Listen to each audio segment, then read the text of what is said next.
Bonjour, Bonjour. Madame Harouchi, qui est avec vous. Comment allez-vous, Madame Hind? Vous Je allez suis bien? Madame Fatah. Vous êtes Ça va, Madame, ça va.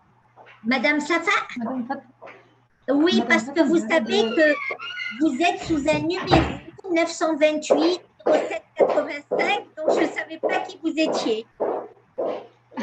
D'accord. Moi, j'ai cru que je dois noter mon ID, pas le nom et le Ah, prénom. non, mais c'est pas un souci, c'est pas un souci. Alors, je vais démarrer quand vous Oui. recevez votre mail de simulateur pour être installé chez vous. Donc, il suffit de copier le mot de passe, vous cliquez sur le simulateur et Mhm. faites coller votre mot de passe et vous rentrez directement. Alors, Simulator Online est né d'un besoin de simulateur dans le sens où je ne voulais plus me casser la tête pour calculer une indemnité de licenciement, pour calculer un brut à partir du net, pour calculer des amortissements dégressifs. Et donc, c'est parti de ce besoin-là et c'est pour ça qu'on l'a appelé simulateur online. Donc, simulateur online contient près de 140 simulateurs et comme par exemple l'indemnité de licenciement, on va calculer l'indemnité de quelqu'un qui est recruté depuis 94, depuis 28 ans et à qui je veux donner une indemnité de licenciement.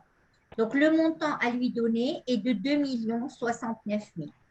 Donc, vous imaginez comment vous deviez calculer ça si ça devait être du manuel avec une machine à calculer.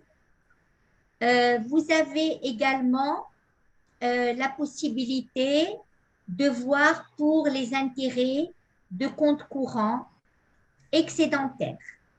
Donc là, vous avez un compte courant de 500 000. Vous avez l'associé 1 qui a versé 100 000, l'associé 2 qui a versé 200 000, la même chose.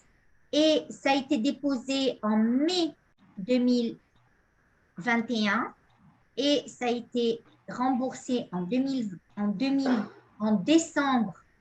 Et là, ça a été remboursé en septembre. Je vais mettre que le taux facturé est de 4%.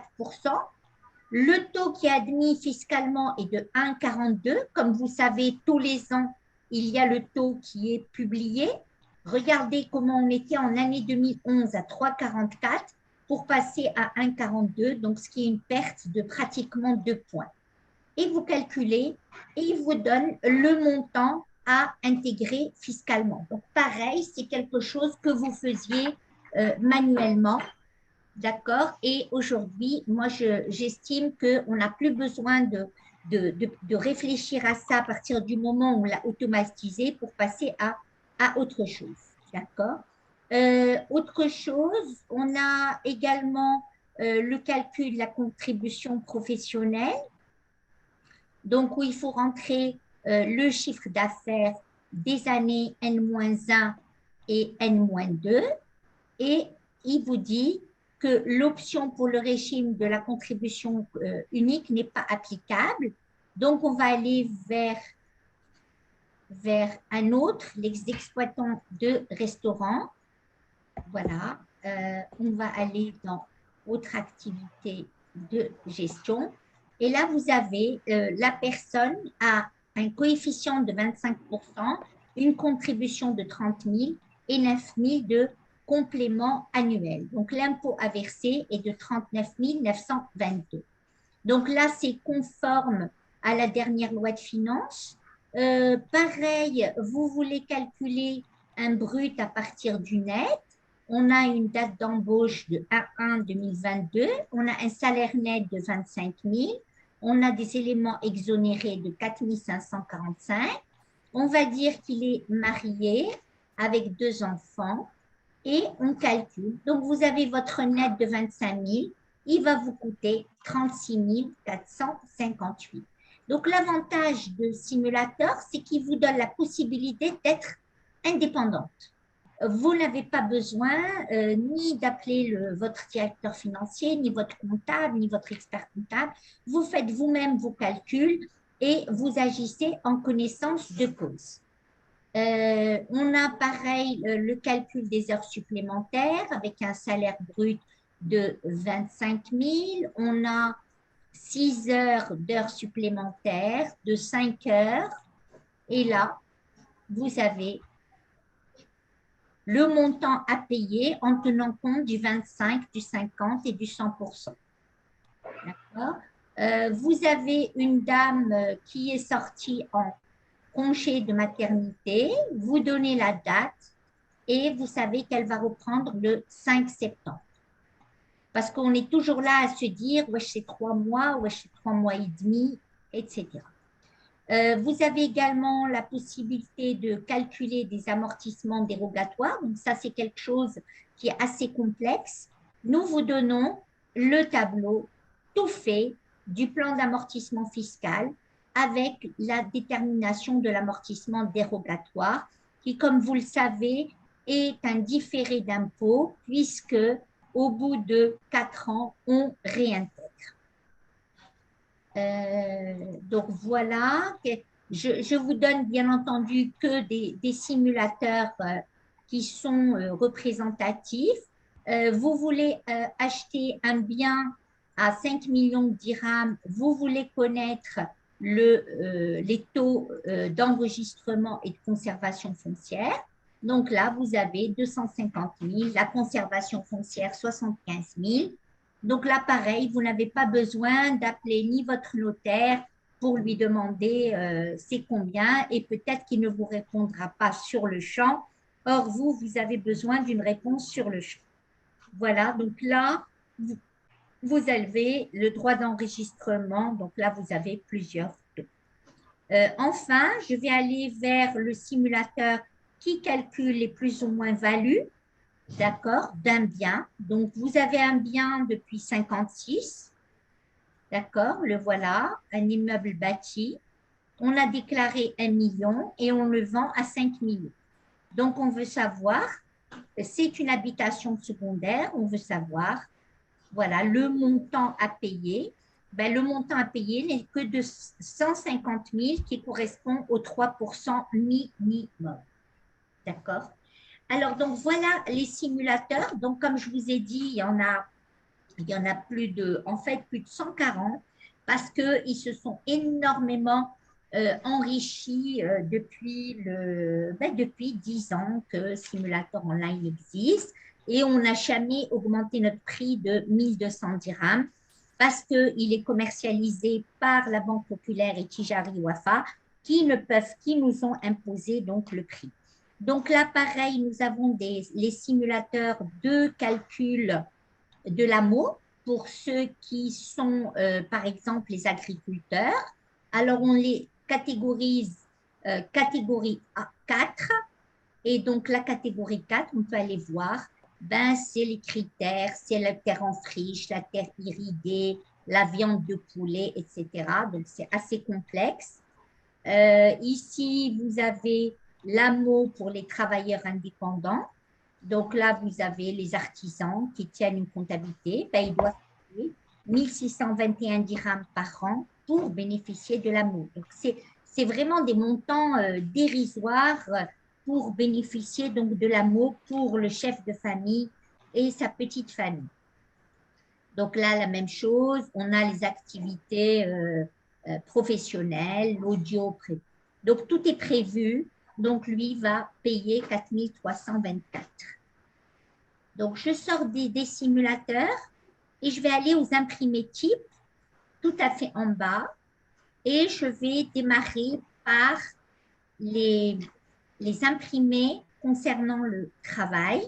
Donc, vous avez le contrat de travail à durée déterminée que vous pouvez bien entendu servir directement. Voilà. Et que vous pouvez bien entendu imprimer. Vous avez également le contrat à durée indéterminée, la même chose. Donc, vous avez tout ça. Vous allez me dire, oui, vous pouvez les trouver sur Internet. Oui, bien sûr. Sauf que vous ne savez pas s'ils comprennent toutes les clauses. Voilà, ça c'est important. Nous, on a des partenaires qui sont des avocats, des fiscalistes, etc. Là, on a le contrat de travail de domestique. D'accord? Voilà. Donc, je sors de la rubrique travail et je vais dans la rubrique juridique. Donc, nous sommes en pleine assemblée. D'accord? Donc là, vous allez trouver l'approbation des comptes avec le rapport de gestion. Voilà. Le rapport de gestion qui est là. D'accord? Qui comprend, c'est une obligation de mettre en annexe le délai de paiement qui va bientôt changer. D'accord? Ensuite, donc vous avez ici le procès-verbal de l'Assemblée. D'accord? Bien entendu que vous pouvez servir également en ligne. Voilà, 12/4/2022. Voilà. Vous avez donc tous les cas de réduction de capital, des capitaux propres inférieurs au quart, la réduction donc du capital, la cession de parts sociales. Voilà. La cession de parts sociales. Avec donc l'assemblée extraordinaire parce que ça impacte les deux articles, les articles du capital et les articles des associés. Donc ça, c'est pour le juridique. Donc les imprimés sont très complets. Voilà. Et bien entendu, si vous avez besoin d'un imprimé, vous pouvez poser vos questions et vous nous envoyez, et dans la mesure du possible, avec nos partenaires, on vous envoie l'imprimé demandé. Voilà. Vous avez également les bilans fiscaux. Donc, pareil, même s'ils sont télédéclarés automatiquement, on a besoin donc de vérifier. Et quand on vérifie, on doit s'assurer qu'on a bien mis le solde le numéro 1140. La même chose ici, dans le capital social. Dans le capital social, ben, il faut mettre le 1111, 12, 17 et 19. Donc ça, nous devons absolument contrôler avant de télédéclarer. Le problème, c'est que tout est automatisé. Vous pouvez aujourd'hui, comme vous imprimez la balance, on vous imprime votre bilan. Mais le problème, c'est qu'il faut contrôler ce bilan qui sort, même s'il sort automatiquement, parce que il y a des chiffres parfois qui ne sont pas pris en considération. J'ai eu à vivre le cas l'année dernière où j'ai télédéclaré et mon bilan au niveau des impôts comprend des cellules vides alors qu'elles étaient servies au niveau du bilan interne que j'avais publié. D'accord? Donc là, vous avez les soldes des 1151, etc. Alors, je sors des imprimés, d'accord? Donc, il y a plusieurs d'autres imprimés et je vais aller dans le Code général des impôts qui concerne tout un chacun. Donc, ce code a été découpé en articles et bien entendu mis à jour. Donc, tout ce qui est rouge ici a été mis à jour depuis la première modification en 2008. D'accord? Et là, ce que vous avez, c'est chaque article à son année tel qu'il existait, car comme vous le savez, en cas de contrôle fiscal, on doit appliquer l'article qu'il était question, qui était applicable à l'époque. D'accord? Donc, d'où ce travail d'historique que nous avons fait depuis 2008. Et en fait, vous pouvez ici aller cliquer sur des liens, d'accord, pour vous ramener à l'article en question. Voilà, on va retourner dans l'article 19. Alors, à cet article 19, il y a la note circulaire. Alors, cette note circulaire, c'est la principale que nous avons mise à jour avec les notes circulaires qui sont sorties à chaque loi de finances. Pourquoi nous avons mis cette mise à jour, même si elle n'existe pas chez les impôts? C'est parce qu'on ne veut pas que l'utilisateur puisse se baser sur une information donc erronée. Donc, à partir du moment où nous intégrons les notes circulaires qui sont sorties, le problème ne se pose pas et au moins la personne qui est en train de lire, elle est sûre d'avoir sa note circulaire à jour. Voilà. Là, la même chose, le taux de 15% a été rajouté exactement en 2013. Ben là, si vous prenez la 717 chez les impôts, vous n'allez pas la trouver. Vous allez la trouver dans les notes circulaires qui sont sorties. Donc, je vais aller vous les montrer. Voilà. On peut aller les voir. Mais c'est pas convivial du tout. Donc, les voilà. Donc, elles sont toutes là, sauf que nous, on va prendre le contenu et on va le prendre et on va l'intégrer dans la NC 717. Voilà, parce que c'est la Bible de la fiscalité. Donc là, vous avez la même chose, le 730, la clarification. Donc ici, vous renvoie vers les articles qui ont été modifiés par la loi de finances. Alors, donc on a vu le code général et j'ai aussi la possibilité de rentrer dans la note circulaire directement. Voilà. Donc, le fameux article 19. Et l'avantage, c'est qu'elle vous renvoie à la loi. D'accord? Elle vous renvoie à l'article 19. Donc, nous avons fait en sorte que l'utilisateur se fatigue le moins possible et n'ait pas à se poser la question de quoi l'article 18 parle. D'accord? Donc, vous avez le renvoi automatique et là, vous avez les renvois également. Donc, tout ça est fait manuellement. Simulator, c'est une équipe de 20 personnes qui est derrière toute la mise à jour. Parce que la force de Simulator, c'est la mise à jour en temps réel. Alors, cette mise à jour, elle se fait sur la base des bulletins officiels qui sortent. Donc là, vous avez, je vais vous dire, il y a 1, 2, 3, 4, 5, 6, 7 bulletins officiels qui sortent en arabe, donc contre un qui sort en français. Donc, je vais vous expliquer pourquoi.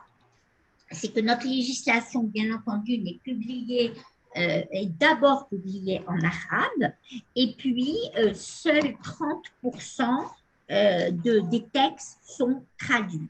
Donc, d'où la difficulté de suivre, bien entendu, toutes ces modifications en arabe, sauf que quand vous suivez vos modifications en arabe aujourd'hui, on peut dire que c'est simple, sauf que quand c'est des modifications antérieures qui n'ont jamais été prises en considération, là est la difficulté.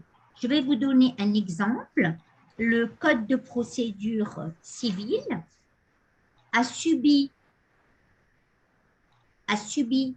10 modifications en arabe.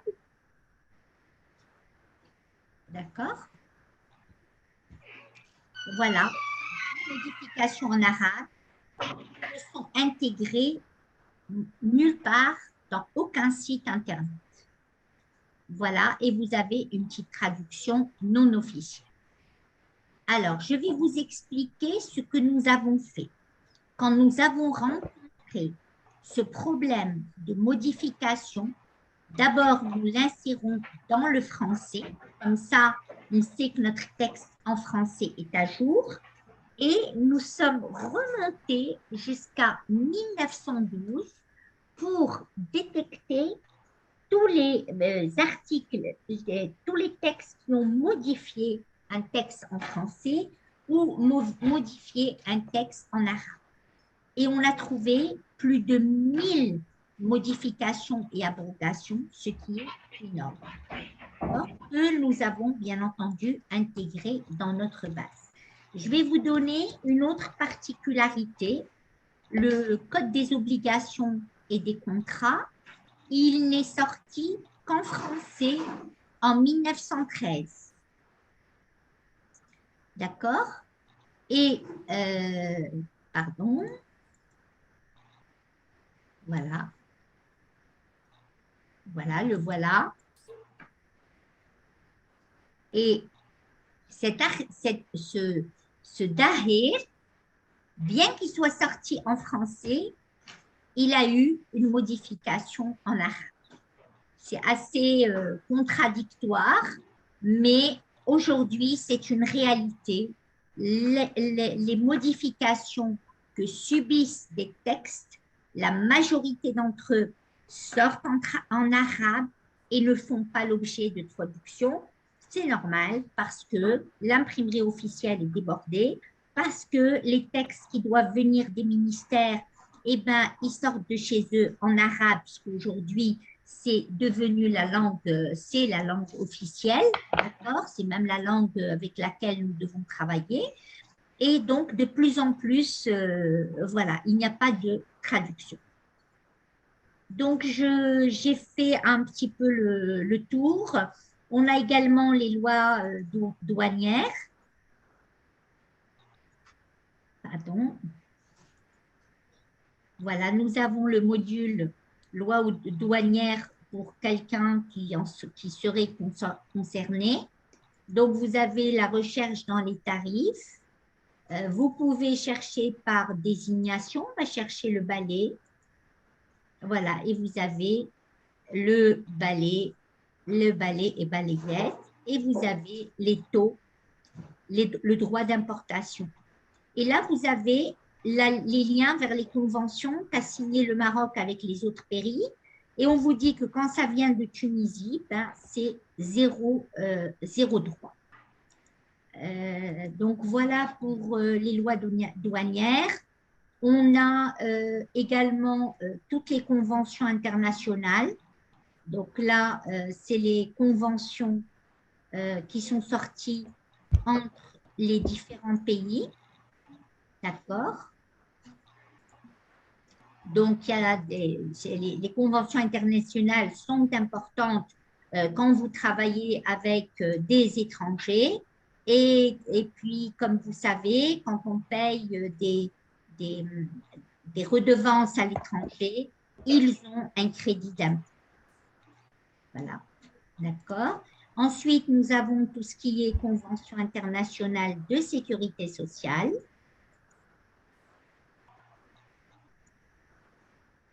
Et voilà. Et bien entendu, comme voilà, tout est copiable. Donc, je fais CTRL-C. Voilà. Et CTRL-V. Voilà. Donc, si vous voulez exporter. Je sors d'ici. Nous avons toutes les conventions relatives à l'Organisation internationale du travail. Ben, vous avez par exemple la Convention 18 sur la réparation des maladies professionnelles. Donc, le Maroc, quand il doit faire ses textes il doit tenir compte de ces conventions. Voilà. Ensuite, je sors d'ici, je sors des conventions. Donc, vous allez voir qu'ici, nous sommes dans les modules verticaux. Donc, vous pouvez aller, donc on l'a vu, imprimer, simulateur, le code général, la note circulaire, les lois douanières. On va aller dans principaux textes législatifs. Donc là, nous avons remonté les principes. Je ne dirais pas les principaux, mais nous avons à peu près 8000 textes de loi, d'accord, dont qui comprennent bien entendu les plus importants. D'accord? Et il y en a qui sont importants. D'accord? Donc là, vous avez les animaux de boucherie, par exemple. Je vais dans expression exacte.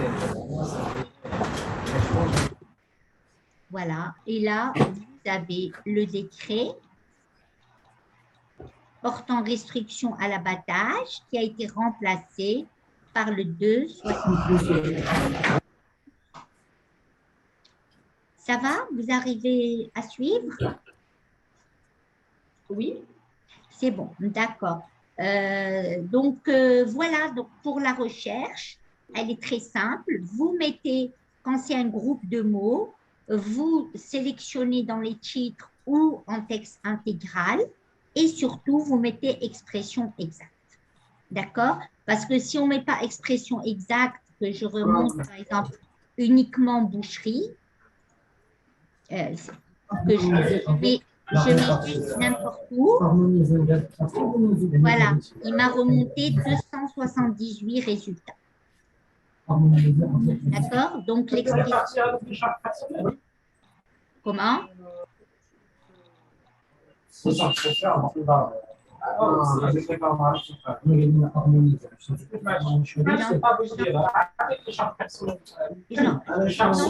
J'entends rien.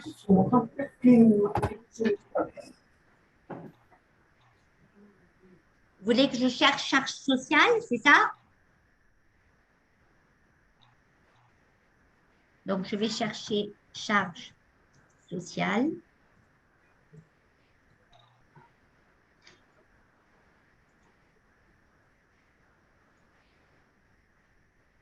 Voilà, nous avons ici, dans le Code général des impôts, il parle de charge sociale.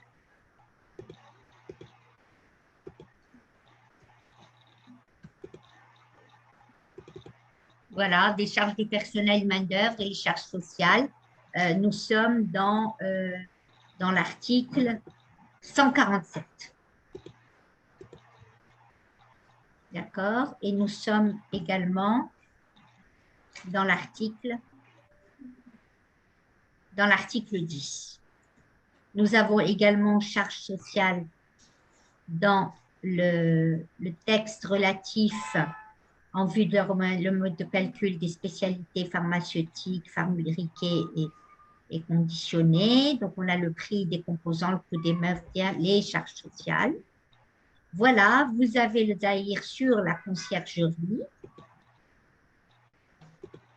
Voilà, donc aujourd'hui, dans la recherche, toujours mettre Rajat, toujours mettre expression exacte. Ça, c'est vraiment très important. Parce que si vous ne mettez pas expression exacte, comme je vous ai dit, vous allez remonter une multitude de résultats et vous allez vous décourager et vous n'allez rien remonter. D'accord? Voilà. Et donc, Rajat, pardon, j'ai une mise à niveau à faire.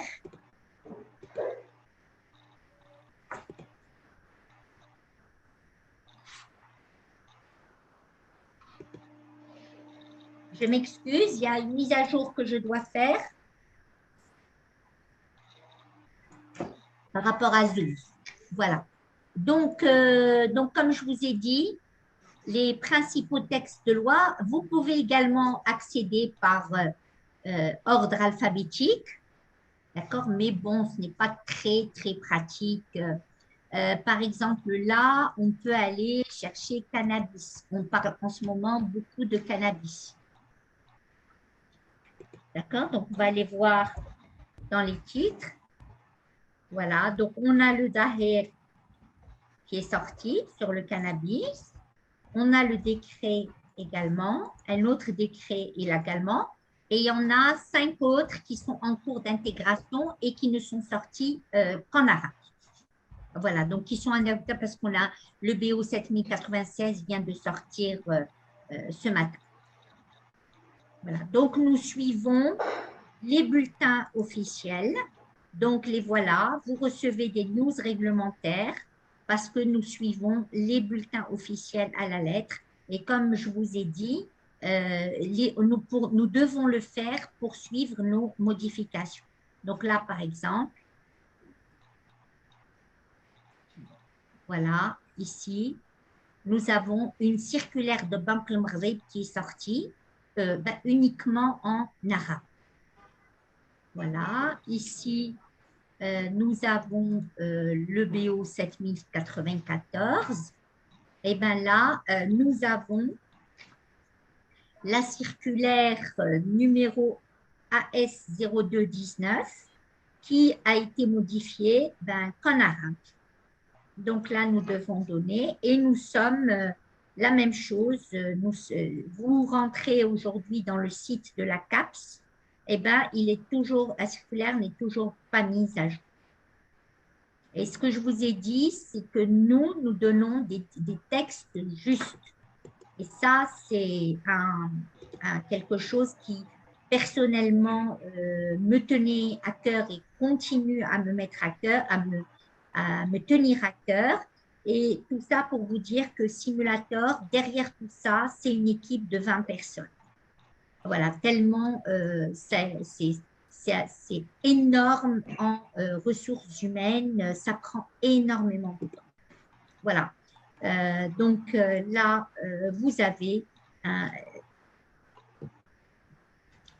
donc je sors d'ici, donc tout ça pour en revenir à vos synthèses que nous suivons de très, très près. Nous avons également des newsletters que nous envoyons à peu près tous les 15 jours. Là, la dernière, elle remonte au 2 juin sur la dématérialisation à la lumière de la nouvelle loi 4320. Et donc, ça, c'est le Covid qui a poussé donc, le législateur à s'adapter. D'accord? Nous avons une news sur le comité d'entreprise. Donc, ça, c'est pour votre gouverne. D'accord? Nous, pareil, nous voulons être toujours à proximité de notre client. Alors, vous avez également les projets de textes législatifs. Donc, pareil, c'est important. Comme là, nous avons le projet de loi qui modifie la sécurité alimentaire. C'est la loi 2807.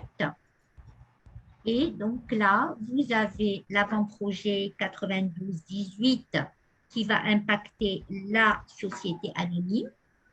D'accord? Donc, nous suivons également tout ça parce que c'est important. On a quelque chose qui va porter le code de la mutualité, la même chose qui n'est qu'en arabe. Voilà, donc tout ça, nous essayons de donner un maximum d'informations. Nous avons également un module sur les avantages fiscaux, par exemple le secteur des hydrocarbures.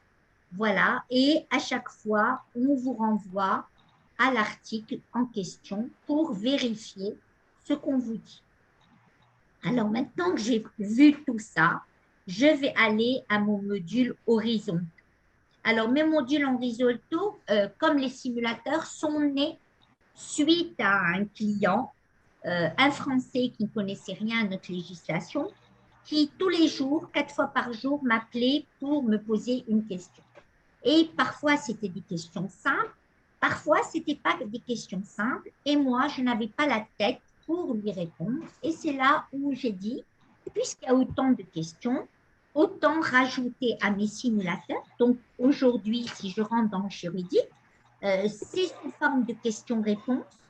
J'aurais pu donner ça en, je dirais, en un format vertical, mais ce n'était pas le but. Donc là, aujourd'hui, vous avez près de 500 questions.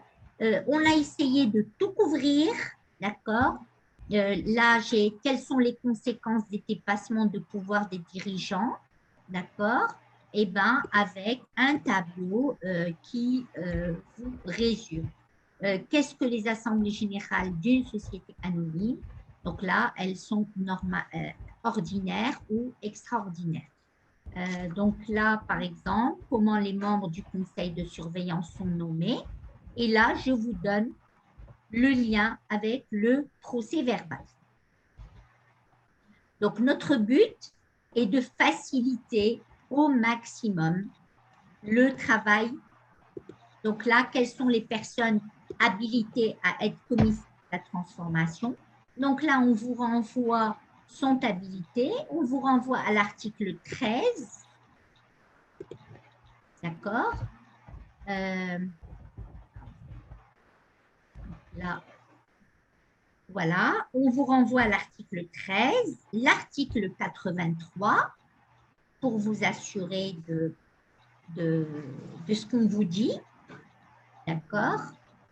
La majorité, les règles de majorité pour la transformation, en vertu des dispositions de l'article 87, et on vous donne l'article 87 pour vraiment confirmer, et vous pouvez même l'imprimer. Donc là, quels sont les documents à fournir aux associés avant l'Assemblée? Ben, on vous donne l'article 70 qui en parle. Voilà. Voilà. Bon, donc ici, vous pouvez, bien entendu, faire votre recherche. D'accord? On peut faire femmes, puisque les femmes, on en a parlé avec la nouvelle modification. Voilà, les femmes qui doivent maintenant être obligatoirement, qui doivent représenter 30% jusqu'à 40% d'ici la 6e année, ce qui est quelque chose d'extraordinaire. Donc, je sors du juridique, je vais aller au fiscal. Donc, pareil, c'est le même principe. Les frais d'engagé pour l'acquisition de documentation, oui, ils sont déductibles.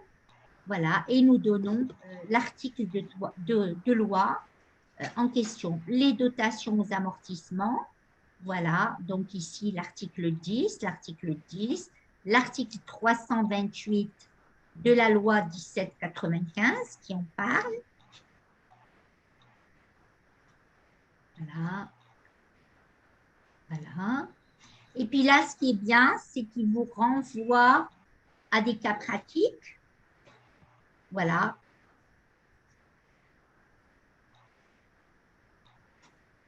Voilà, à des cas pratiques.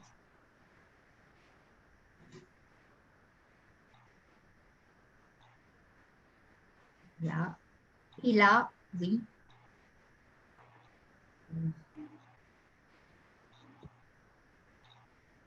Voilà, ici, vous avez les dotations qui sont déductibles ou non, et on vous donne un simulateur de calcul de réintégration d'amortissement de véhicules de tourisme.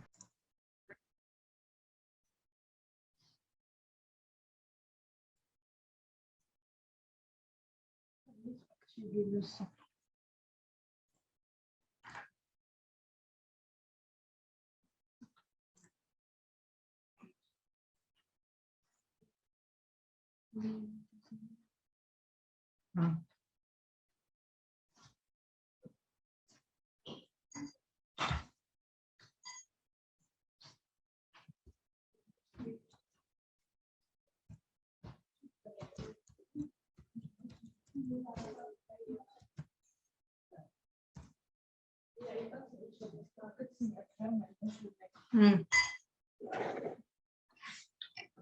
Donc, Hind,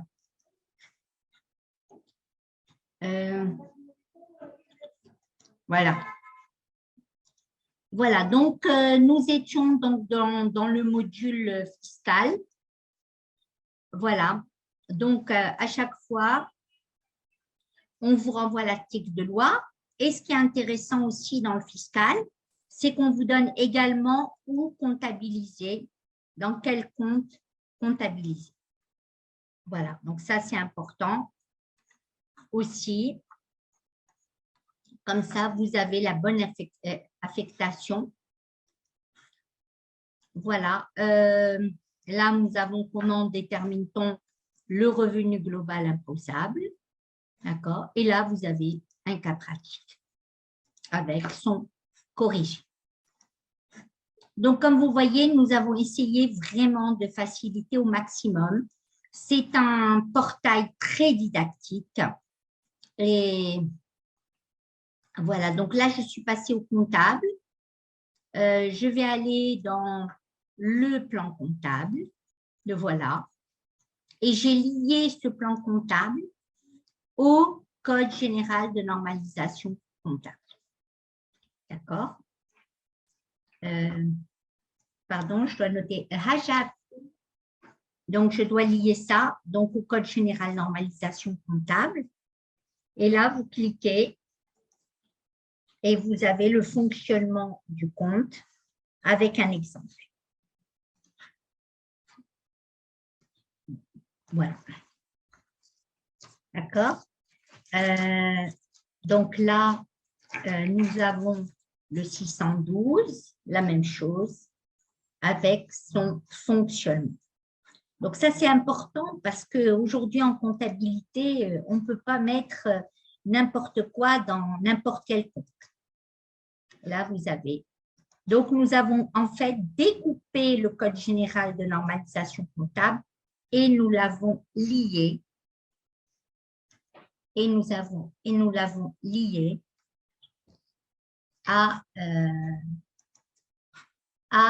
au CGNC. Voilà.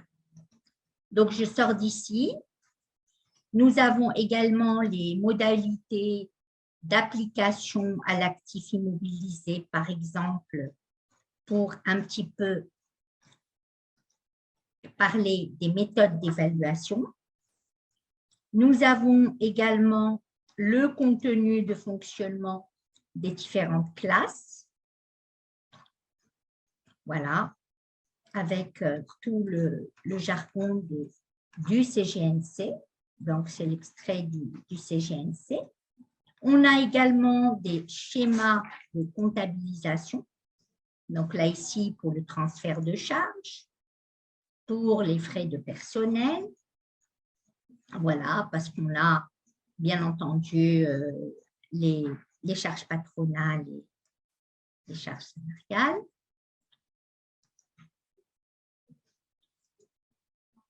Voilà, schéma de comptabilisation des frais personnels. Voilà. Ensuite, donc, il est assez riche, le module. Là, vous avez les procédés d'arrêté des états de synthèse. D'accord? Donc, on a vraiment essayé de prendre toute personne par la main. Comment le contrôle des comptes d'emprunt se fait. Donc là, vous avez une feuille de traitement de l'analyse des dettes.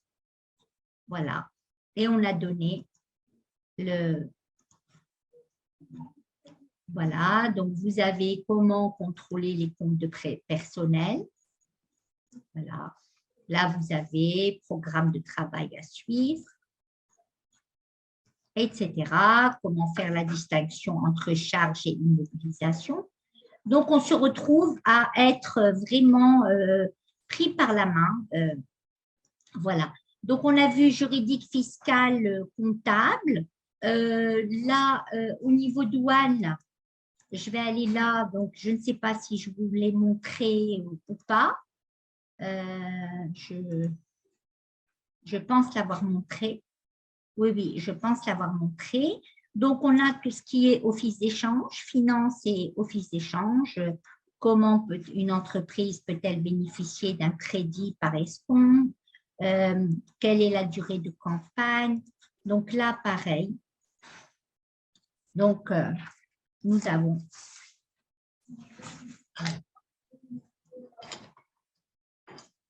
Qu'est-ce qu'on a d'autre? On a tout ce qui est office d'échange. D'accord. On a tous les programmes qui existent chez nous comme étant aide à la PME. Et là, nous avons la partie où on a traité de la titrisation. On a également la possibilité de servir un plan de financement. Voilà, là, vous avez le chiffre d'affaires, les bénéfices. Voilà, comment est-ce que le TE est inférieur à l'EBE? Donc, là aussi, c'est des principes de finance.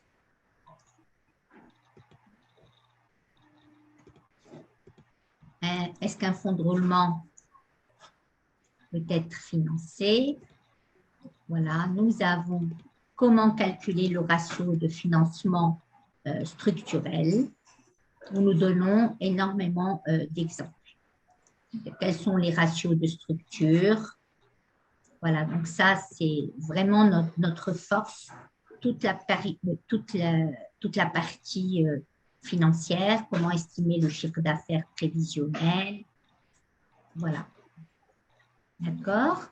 Ensuite, on a la réglementation d'échange, la partie quel type de compte de MRE peut-il ouvrir, exportateur de biens et services. Les dispositions de l'AML ne permettent pas à un exportateur d'ouvrir un compte en devise à l'étranger sans l'autorisation d'office d'échange, qui peut bénéficier des transferts des économies sur revenus. Voilà, et ici, les ex-MRE peuvent-ils garder les comptes ouverts antérieurement au Maroc? Donc voilà le module finance qui est très complet, comme les autres modules, parce qu'on a essayé de penser à toutes les questions qui peuvent se poser à un client utilisateur. Donc, je sors le code de commerce. Nous avons la CNSS également, avec les travailleurs domicile non patentés qui ne sont pas occupés dans l'enceinte sont assujettis au régime de sécurité sociale. Oui, d'après la note circulaire de la CNSS. Donc, à chaque fois, tout est étayé par un article de loi, au maximum. Voilà, quels sont les relatifs, les allocations. Voilà. Comment un salarié peut-il bénéficier des allocations familiales? Là aussi, vous avez votre... Donc, je sors de la CNSS. Donc, on a essayé vraiment d'être exhaustif. On a le code du travail. Le salarié a-t-il droit à un congé à la naissance? Oui, le congé de 3 jours. L'article 269. Vous savez, on connaît tous tout ça. On a tendance à l'oublier quand on se retrouve face au problème. Donc, on a la salariée a le droit de suspendre le contrat pour une période qui commence 7 semaines avant et 7 semaines après, si un état pathologique attesté par le certificat médical, etc. Donc là, on vous renvoie vers le calcul de la date de reprise d'un accouchement.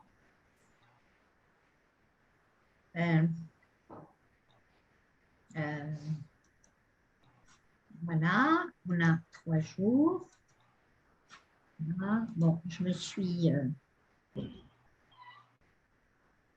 bon, je suis sortie un peu trop vite. Bon, je peux passer ici, que peut-on qualifier de faute grave pour le salarié? Donc, c'est l'article 39. D'accord. En cas d'absence supérieure à 180 jours, que prévoit la loi? C'est l'article 272. Le travail de nuit est-il interdit pour les mineurs? Vous avez l'article 143 et l'article 172. Voilà, donc, quels sont les types de contrats de travail? On a le CDI, donc, qui vous renvoie à ce qu'on a vu tout à l'heure, et le CDD qui vous renvoie à ce qu'on a vu tout à l'heure. Donc, à chaque fois, notre force, c'est le découpage pour permettre les liens. D'accord?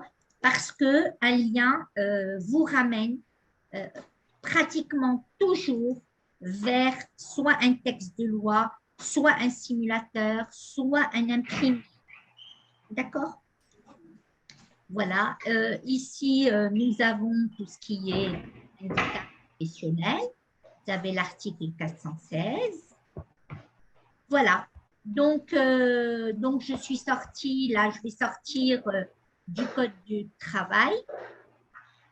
Voilà, j'ai rajouté le code pénal parce que bon, il y a pas mal de choses qu'on ne connaît pas.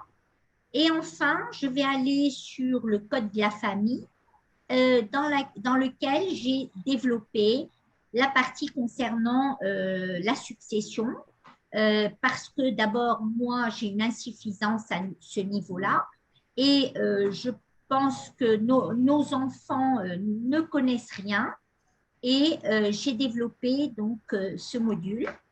Alors, on vous dit comment répartir les biens d'un époux sans enfant qui décède, laissant son épouse, sa mère, son grand-père et son frère.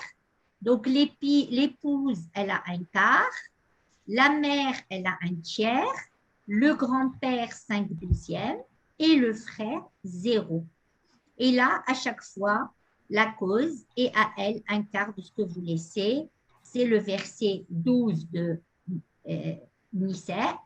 Voilà, et le verset 11. Et là, l'héritage du papa, du grand-père, hérite de la sunna.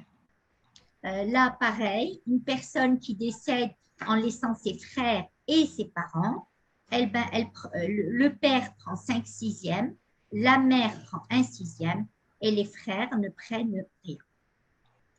Voilà, donc, voilà comment répartir les biens d'un laissant ses épouses. Donc, on a le cas où il a 4 femmes. Donc, on a un quart pour chaque femme. Donc, je pense avoir fait le tour. J'ai tout vu. Donc, la même chose, si vous avez besoin de poser une question, vous nous l'envoyez. Et nous essaierons bien entendu d'y répondre dans les plus brefs délais. Voilà. Bon, comme je ne peux pas vous entendre, alors attendez. Ah, c'est gentil. Bravo vraiment. Merci pour votre temps. Alors attendez. Ce fut un plaisir. À très bientôt.